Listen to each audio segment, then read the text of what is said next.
Scale గ్రంథమును గురించిన సంగతిని జాగ్రత్తగా మనం విందాం. పరిశుద్ధ గ్రంథమైన బైబిల్లో ఎహెజ్కేలు గ్రంథం 4వ అధ్యాయం. ఎహెజ్కేలు గ్రంథం 4వ అధ్యాయం మొదటి నుండి 3 వచనాలు చదువుకుందాం. మొదటి నుండి 3 వచనాలు. నరపుత్రుడా, పెంకు ఒకటి తీసుకొని వచ్చి నీ ముందర ఉంచుకొని యెరూషలేము పట్టణపు రూపమును దాని మీద వ్రాయుము. మరియు అది ముట్టడి వేయబడినట్లును దాని ఎదుట బురుజులను కట్టినట్లును దిబ్బ వేసినట్లును దాని చుట్టూనున్న ప్రాకారములను కూలగొట్టు యంత్రములున్నట్లును నీవు వ్రాయుము. మరియు ఇనుప రేకు ఒకటి తెచ్చి నీకును పట్టణమునకును మధ్య ఇనుప గోడగా దానిని నిలువబెట్టి నీ ముఖ దృష్టిని పట్టణం మీద ఉంచుకునము. పట్టణము ముట్టడి వేయబడినట్లుగా ఉండును. నీవు దానిని ముట్టడి వేయువాడవుగా ఉందువు. అది ఇశ్రాయేలీయులకు సూచనగా ఉండును. చదవబడిన ఈ లేఖనం కొరకై ప్రార్థన చేసి వాక్యాన్ని ధ్యానం చేద్దాం. ప్రార్థన చేసుకుందాం. జీవాధిపతి అయిన మా దేవ, ఘనుడవైన మా ప్రియ ప్రభువ, మీ ఘననామానికి వందనాలు, కోటాను కోట్లు స్తుతులు స్తోత్రములు చెల్లిస్తూ ఉన్నాం. దేవా, ఎంతో గొప్ప దేవుడవు, మమ్మల్ని ఎంతో ఎక్కువగా ప్రేమించిన నాథుడవు. కృపతో జ్ఞాపకం చేసుకొని దినదినము అనుదినము మీ రెక్కల నీడలో బలపరచి భద్రపరచి క్షేమమును కలిగిస్తూ ఉన్నందుల కొరకై స్తోత్రము. ఏ యోగ్యత లేని మమ్మును ప్రేమించి మా పక్షంగా చేసిన మేలులన్నింటిని బట్టి మిమ్మును స్తుతిస్తున్నా. మా ప్రాణనాథుడా, ప్రాణప్రియుడా, సమస్త విషయాలలో మీకు రావలసిన మహిమ మీరు ఆపాదించుకుంటారని కోరుచు మమ్మను విడువక ఎడబాయక కృపజూపుచూ ఉన్నందుకై మిమ్మును స్తుతిస్తూ ఎహెజ్కేలు గ్రంథములో నుండి అమూల్యమైన విషయాలు మీరు మాకు తేటగా అర్థమయ్యేటట్లు సంగతులను వివరిస్తున్నందుకై స్తుతిస్తూ మా ప్రభు రక్షకుడైన యేసుక్రీస్తు అమూల్యమైన నామమున స్తోత్రము చెల్లించి స్తుతించి ప్రార్థించి మిక్కిలి వినయముగా బ్రతిమిలాడి వేడుచూ ఉన్నాం మా పరమ తండ్రి. ఆమేన్. ప్రభునందు ప్రియులారా, మనం చదువుకున్న దైవ గ్రంథములో నరపుత్రుడా, పెంకొకటి తీసుకొని వచ్చి అనే మాట చూస్తున్నాం.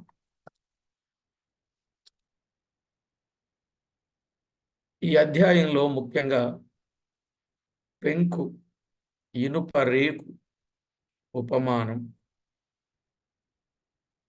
అలాగే ప్రవక్త కుడి ఎడమల పండుకొనుట. ప్రవక్త కుడి ఎడమల పండుకొనుట మనము చూస్తున్నాం. 1-2 వచనాలలో పెంకు అని చూస్తాం. 3-4 వచనాలలో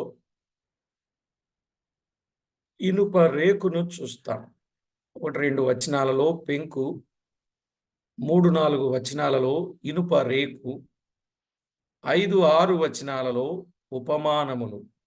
5-6 వచనాలలో ఉపమానములు. ఇక 4-17 వచనాలు దోషములు భరించుట. 4-17 వచనాలు దోషములు భరించుటను గూర్చిన విషయాన్ని మనము చూడగలం.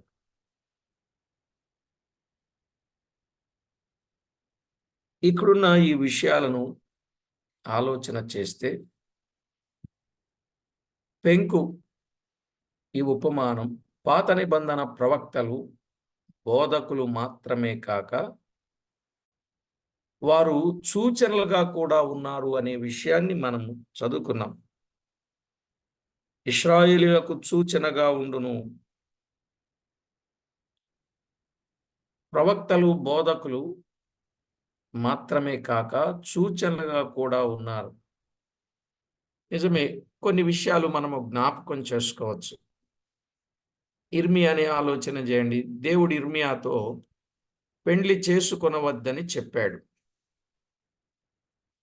యెహెజ్కేలుతో నీవు ప్రేమించుచున్న భార్యను ఒక్క దెబ్బతో తీసివేయుచున్నాను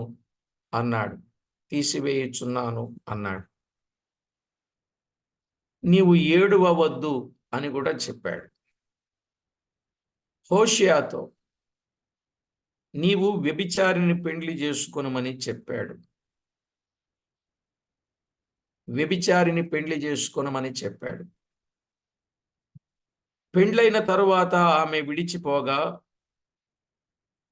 మరలా వెళ్ళి తీసుకురమ్మని చెప్పాడు. అర్థమవుతుందండి? వీటి భావమేమనగా ఇర్మియా బోధ ఇక్కడ పెండ్లి కుమార్తె పెండ్లి కుమారుని స్వరము వినబడదు, పిల్లలు కనినను అందరూ చెరలోనికి పోవలెను అని చెప్పుచూ ఉన్నట్టు చూస్తాం.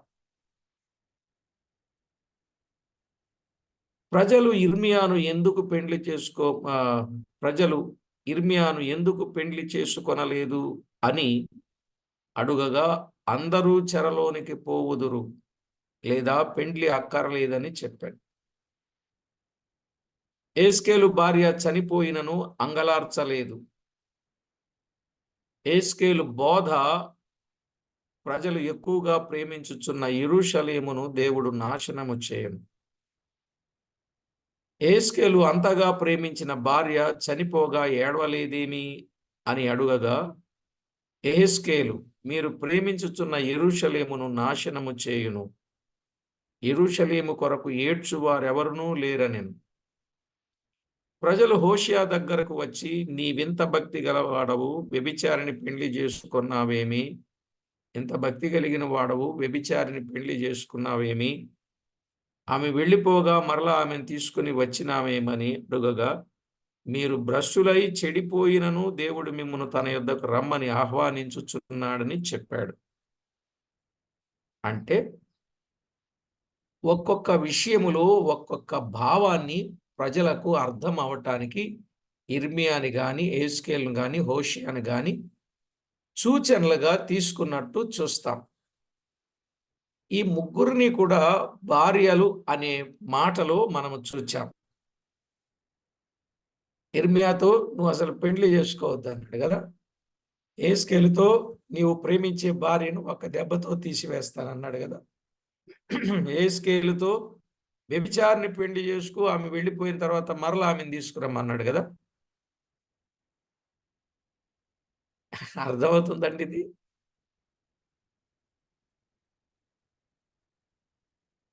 ఏమండి, ఏమన్నా అర్థమైందా? ఓకే, అర్థమైతే పర్వాలే. ఇలాగున యెరూషలేములో ఉన్న ప్రజలు, ఇశ్రాయేలీలు వారి యొక్క సంగతులను గూర్చిన పరిస్థితులు దేవుడు సూచనలుగా చెప్పినట్లు మనం ఇక్కడ అర్థం చేసుకోవచ్చు. సరే, ఇక్కడికి వద్దాం. ప్రవక్తలు, బోధకులు మాత్రమే గాక సూచనలుగా ఉన్నారు అని మనం వింటున్నాం. యెహెజ్కేలు గ్రంథం 4వ అధ్యాయం 1వ వచనం, నరపుత్రుడా, పెంకు ఒకటి తీసుకొని వచ్చి నీ ముందు ఉంచుకొని యెరూషలేము పట్టణము రూపమును దాని మీద వ్రాయుము. ఈ ఉపమానం యొక్క భావమేమనగా,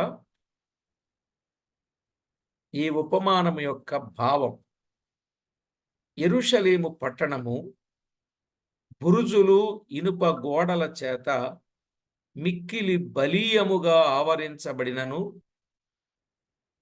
శత్రువులు, అదే నెబుకద్నెజరు సేనలు వాటన్నింటికి రంధ్రము వేసి కూలద్రోసి దానిని దయా కనికరము లేక నాశనము చేయుట తప్పదనుటకు ఈ ఉపమానము. అలా చెప్పన, యెరూషలేము పట్టణము బురుజులు ఇనుప గోడల చేత మిక్కిలి బలీయముగా ఆవరించబడినను, శత్రువులు నెబుకద్నెజరు చేత వాని సేనలు వాటన్నింటికి రంధ్రములు వేసి కూలద్రోసి దానిని దయా కనికరము లేక నాశనము చేయుట తప్పదనుటకు ఈ ఉపమా. తీర్పు సత్యము గనుకని రెండులో అవి ముట్టడి వేయబడినట్లుగా. రాజుల 2వ గ్రంథం 25వ అధ్యాయం 1వ వచనం. రాజుల 2వ గ్రంథం 25వ అధ్యాయం 1వ వచనం.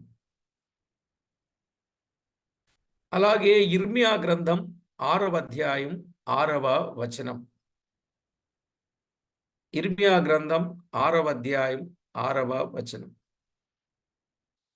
దాని ఎదుట బురుజులు కట్టినను అన్నాడు. బురుజులు కట్టిన. 17వ అధ్యాయం 17వ వచనం. 21వ అధ్యాయం 22వ వచనం. 26వ అధ్యాయం 8వ వచనం. దిబ్బ వేసినట్టు చెప్పుచూ ఉన్నాడు.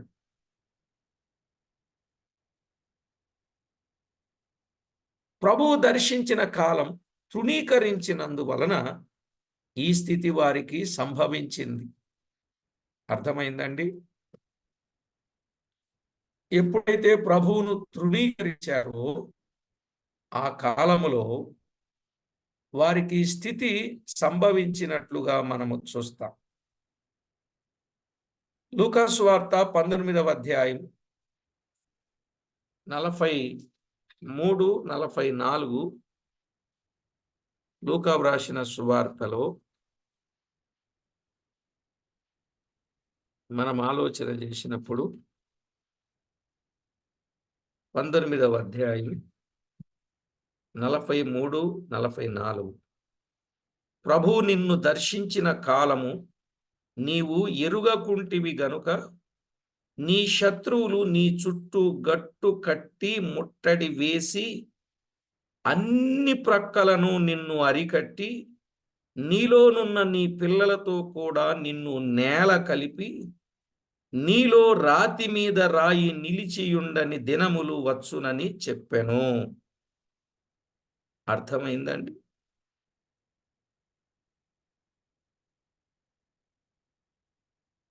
నలభై 41వ వచనం. ఆయన పట్టణమునకు సమీపించినప్పుడు దానిని చూచి దాని విషయమై ఏడ్చి అన్నాడు, నీవు ఈ నీ దినమందైనను సమాధాన సంబంధమైన సంగతులు తెలుసుకొని ఎడల నీకెంతో మేలు గాని ఇప్పుడు అవి నీ కన్నులకు మరుగు చేయబడి ఉన్నవి అన్నాడు. ప్రభువు నిన్ను దర్శించిన కాలం. ఇది ఎప్పటి మాట? ముందు మాట. ఇప్పుడు ఇక్కడ యేసుక్రీస్తు ప్రభు చెబుతూ ఉన్నారు. నిజమే, మన జీవితంలో కూడా ఎన్నో చేజార విడుచుకున్న సందర్భాలుంటాయి. ప్రభువును ఎన్నోసార్లు చేజార విడుచుకున్న సందర్భాలు ఉన్నప్పుడు,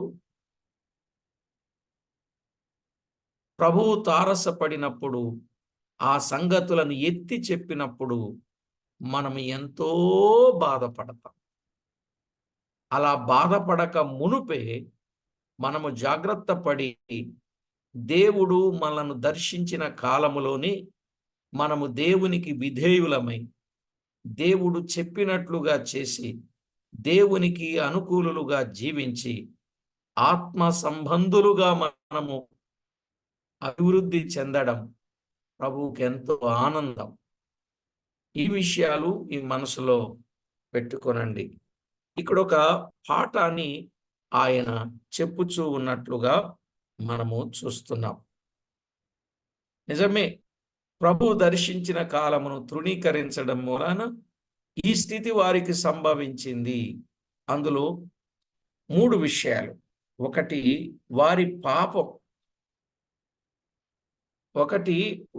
పాపం అండి. ఇర్మియా గ్రంథం 6వ అధ్యాయం 6వ వచనం. సైన్యములకు అధిపత్యగు యెహోవా ఇలాగు సెలవిచ్చుచున్నాడు, చెట్లను నరికి యెరూషలేమునకు ఎదురుగా ముట్టడి దిబ్బ కట్టుడి. ఈ పట్టణము కేవలము అన్యాయమును అనుసరించి నడుచున్నది గనుక శిక్ష నొందవలసి వచ్చెను అన్నాడు. శిక్ష నొందవలసి వచ్చెను అన్నాడు.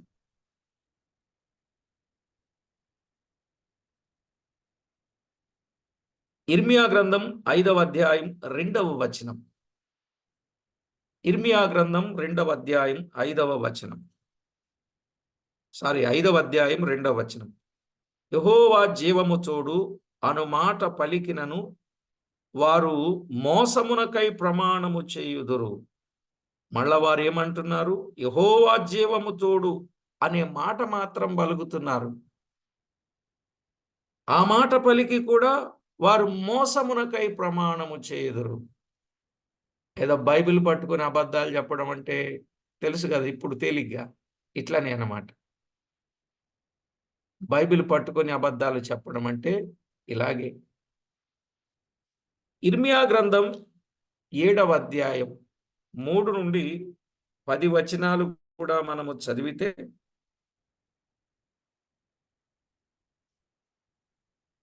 అసలు వీడు ఏమేం చేశారు? 8 నుండి చిన్నగా చదువుకుంటే, అబద్ధపు మాటలను మీరు నమ్ముకొనుచున్నారు, జారచోర క్రియలు నరహత్య చేయుచున్నారు, అబద్ధ సాక్ష్యములు పలుకుచు బయలునకు ధూపం వేస్తూ వారెరుగని దేవతలను అనుసరించుచున్నారు. నా నామము పెట్టబడిన ఈ మందిరములకు వచ్చి నా సన్నిధి నిలుచుచు విడుదల నొంది ఉన్నామని మీరు చెప్పుదురు. మీ హేయ క్రియలన్నీ జరిగించుటకేనా మీరు విడుదల నొందితిరి అన్నాడు. అంటే దీనిని బట్టి ఆలోచన చేస్తే ఆ పెంకు, ఆ రేకు, ఆ ఇనుప రేకు దేనికి సూచనగా కనబడుతుందో మనకు అర్థమవుతుంది కదా. తీర్పు, సత్యం అనే దానికి సూచనగా మనము చూస్తున్నాం. ఇక రెండవదిగా, అంటే ఒకటి వారి పాపం, రెండవది దేవుని వర్తమానము కూడా తిరస్కరించారట వాళ్ళు. దేవుని వర్తమానం తిరస్కరించిన ప్రజలుగా ఉన్నారు. ఇర్మియా గ్రంథం 26వ అధ్యాయం 5-6 వచనాలు. మీరు నా మాటలు విని నేను మీకు నియమించిన ధర్మశాస్త్రం అనుసరించి నడుచుకొనుడనియు, నేను పెందలకడ లేచి పంపుచున్న నా సేవకులకు ప్రవక్తల మాటలను అంగీకరించుడనియు నేను మీకు ఆజ్ఞగా మీరు వినకపోతిరి.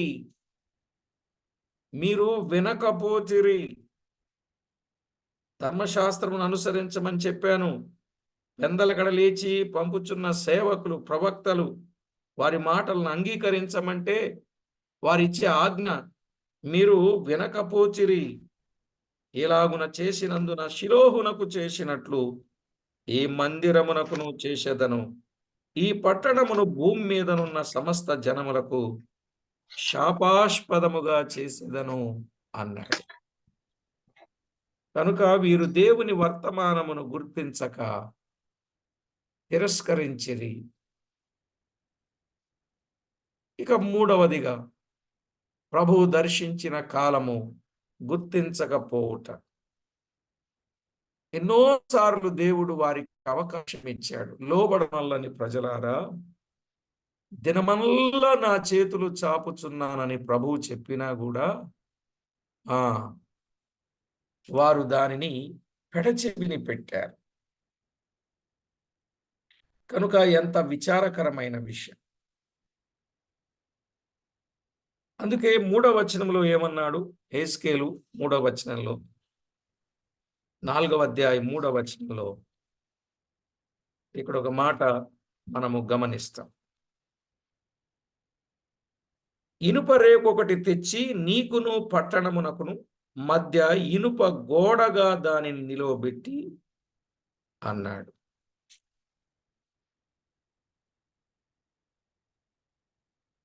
ఇనుప రేకు ఒకటి తెచ్చి పట్టణమునకు నీకును మధ్యను నిలువబెట్టి నీ ముఖము దృష్టి పట్టణం మీద ఉంచుకొనిన ఎడల దానిని ముట్టడి వేయువాడవుగా ఉందువు అన్నాడు.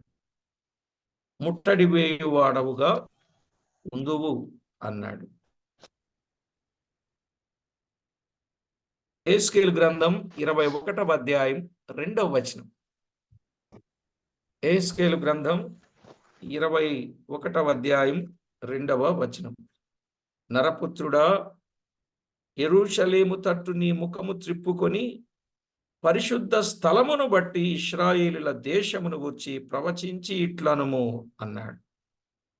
నీ ముఖము త్రిప్పుకొని. ఇది ఇశ్రాయేలీలకు సూచనగా ఉన్నట్లుగా చూస్తాం. యెహెజ్కేలు అందరికంటే ఎక్కువగా సూచనగా ఉన్నాడు. ఇందులో మొదటి సూచన ఇది. మొదటి సూచన ఇది. ముఖమును త్రిప్పుకొని ఉన్నాడు. యెహెజ్కేలు ఇలాగు చేయుట ప్రజలకు అదొక వింతగా తోచిందటండి. ఈయన ఒక గొప్ప ప్రవక్త.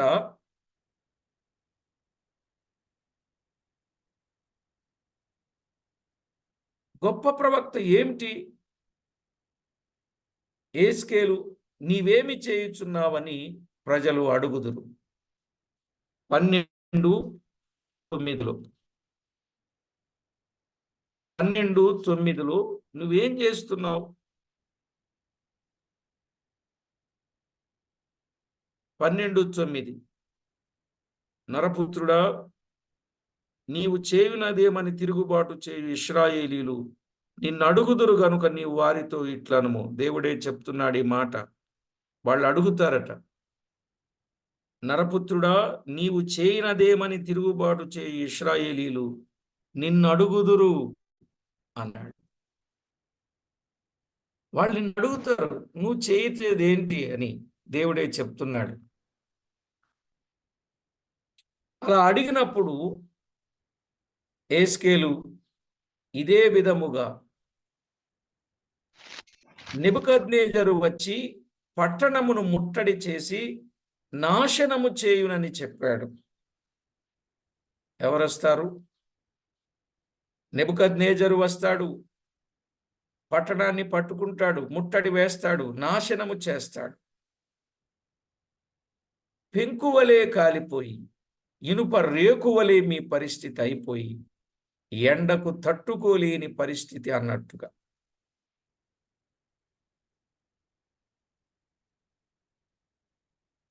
ఈ భాగములో ఉపమానము కొరకు ఇనుప రేకు, అదే పెంకు వాడుకుంటున్నాడు. దేవుడు పెంకుని ఎందుకు వాడుకున్నాడు? ఇనుప రేకుని ఎందుకు వాడుకున్నాడు?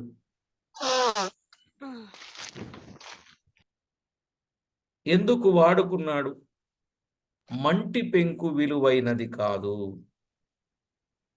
అయినను దేవుడు తన పనికి వాడుకొనుచు ఉన్నట్టుగా మనము చూస్తాం.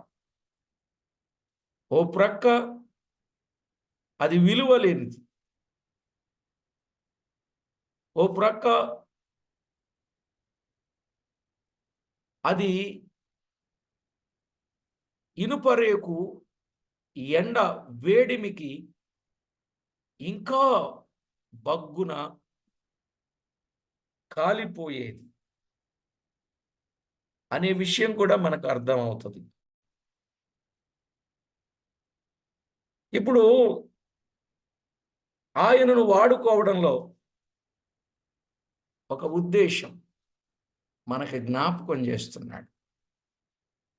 లోకములో ఎన్నిక లేకపోయినను తృణి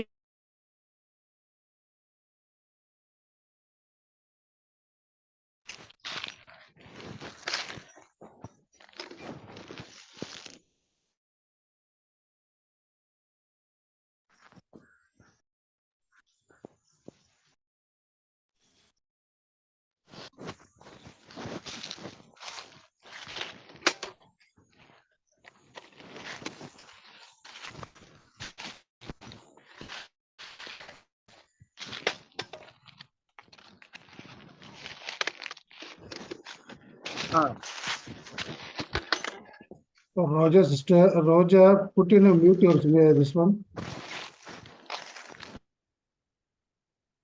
Something disturb, brother. Roger animation, put your mute. Now mute చేస్తా ఉన్నా తిరగా ఇస్తా ఉన్నారు.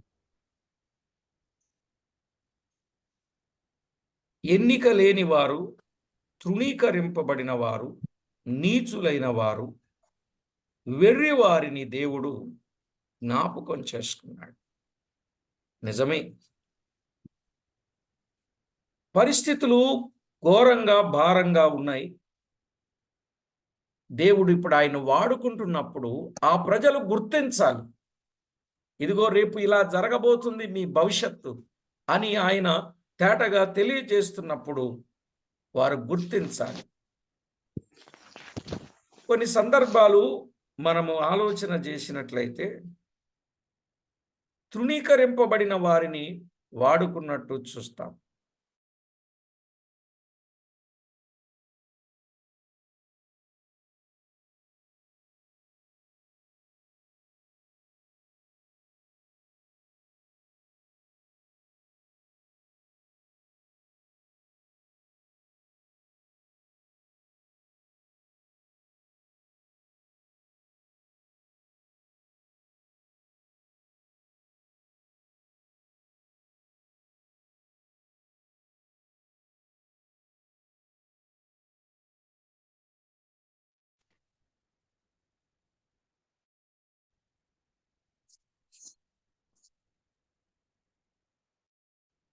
దైవ గ్రంథములో మనం ఆలోచన చేసినప్పుడు కొన్ని విషయాలు తప్పక మనం అర్థం చేసుకోవాలి. ఏం అర్థం చేసుకోవాలి? దేవుడు కొన్నిసార్లు కొంతమందిని బహు చక్కగా వాడుకుంటాడు. జస్ట్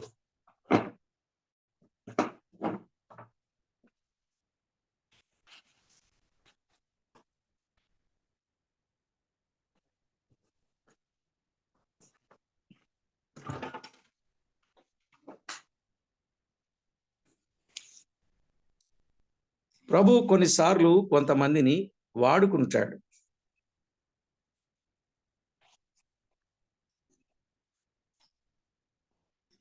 మోషేను ఆయన చేతిలోనున్న ఎండిపోయిన కర్రను వాడుకున్నాడు. అవునా కాదా?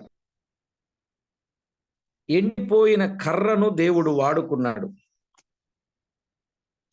అలాగే సంసోను చేతిలో ఉన్న గాడిద దవడ ఎముక గొప్ప విజయ సాధనమునకు లేక గొప్ప విజయమునకు సాధనమై కనుక ప్రతి ఒక్కరు ఈ విషయాలు గమనించాలి. నీవెలాంటి వాడవైనా ప్రభువుకు అప్పగించుకొని ఆయన చేతిలో ఉన్నట్లయితే గొప్ప విజయవంతముగా ఆయన వాడుకుంటాడు. ఏస్కేలు గ్రంథం, యెషయా గ్రంథం 41వ అధ్యాయం 14 నుండి 16 వచనాలు. యెషయా గ్రంథం 41, 14 నుండి 16. ఇక్కడ పెంకును వాడుకునిన దేవుడు గొప్ప పట్టణమును నాశనము చేయుటకు చూపించుచూ ఉన్నాడు. పెంకును వాడుకున్నాడు దేవుడు. పెంకు గొప్ప పట్టణాన్ని నాశనం చేయటానికి చూపించాడు. దీనికి కారణం పాపం.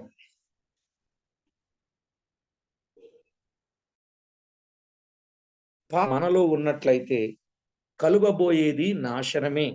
గనుక ప్రభు పిల్లలమైన మనలో ఏముండకూడదు? పాపం ఉండకూడదు, గాని పవిత్రత ఉండాలి.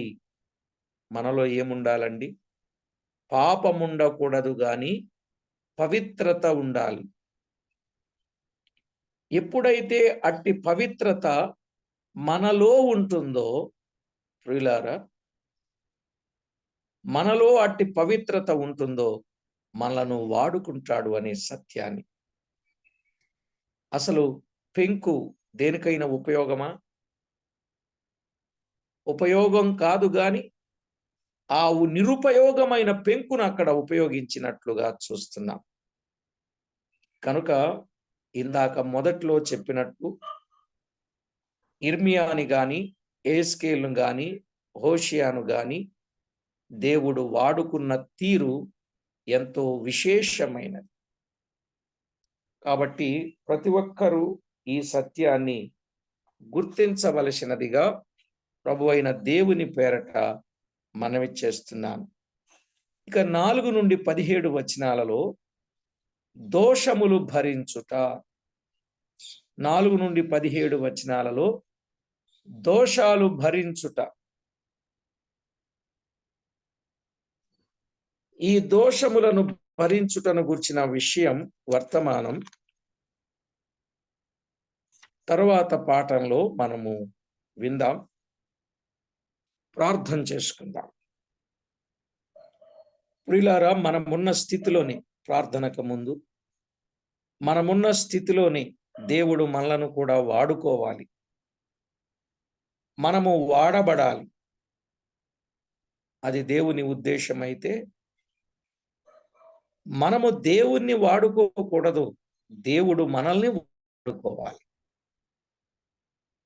ఈ దినాలలో ఎక్కడ చూసినా దేవుణ్ణి వాడుకునే వాళ్ళు ఉన్నారు కానీ దేవుని చేత వాడబడేవారు లేరు. ఇక్కడ పెంకు ఇనుప రేకు